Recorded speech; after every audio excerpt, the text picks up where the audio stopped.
Apakah itu hidayah dari Allah? Sedekah.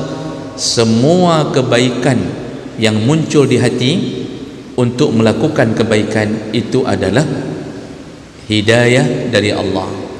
Kalau Allah mengabulkan satu amal saleh, maka Allah beri hidayah berikutnya menyambung amal saleh itu. Makanya Allah katakan, hal jazaul ihsan illa al ihsan. Balasan dari satu kebaikan adalah kebaikan berikutnya.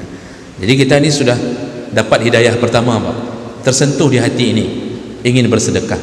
Kalau sedekah pertama makbul, ciri-cirinya muncul lagi hidayah berikutnya untuk menyambung kebaikan berikutnya. Maka orang yang menyambung kebaikan itu semuanya adalah izin dan kebaikan dari Allah Subhanahu wa taala. Allah bisa yudillu yahdi man yasha wa yudillu man yasha. Allah bisa beri hidayah siapa yang dia suka, Allah bisa sesatkan siapa yang dia suka. Namun tentu Allah tak menzalimi hamba, karena kita ini hidup di atas fitrah. Kitalah yang menzalimi diri sendiri. Nah, kenapa muncul hidayah Allah? Kebaikan orang tua kita, Pak, termasuk doa orang tua kita, ya Allah jadikanlah anakku ahli sedekah. Itu dalam surat Al-Kahfi.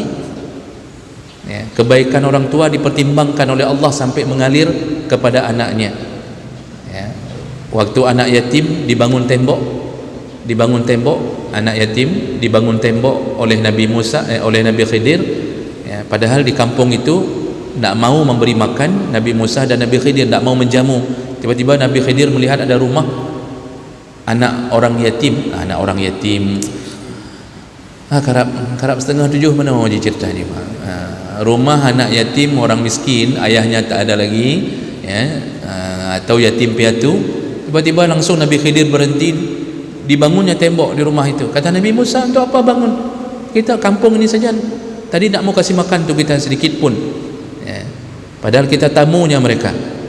Akhirnya Nabi Khidir membuka rahasianya, ku bangun tembok itu karena Allah memerintahkanku, di dalam tembok itu, di balik tembok itu ada harta simpanan untuk anak yatim ini.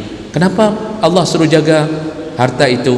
Wa kana abuhuma salihah. Orang tuanya orang tua yang saleh. Orang tua saleh, Allah suruh jaga anak. Makanya kebaikan Allah, Pak, kadang-kadang mengalir ke kita karena orang tua kita saleh. Orang tua selalu berdoa, ya Allah anak long bejeknya bejek, maka muncullah hidayah itu. Makanya penting sekali mendoakan anak supaya menjadi anak yang baik. Jadi semua itu keinginan Allah, sama sekali tidak ada keinginan kita sedikit pun, semua izin Allah. Makanya jangan bangga yang sudah sedekah, jangan mengatakan ke orang alhamdulillah, bahasanya alhamdulillah, saya semenjak kecil tu sudah sedekah saya itu, saya sedekah, saya begini, saya salah. Allah lah yang mengajar dan memberi kita kesempatan untuk bersedekah dan keinginan untuk bersedekah, Allah Subhanahu wa taala. Jadi Allah itu ingin membuat kita baik dengan cara begitu.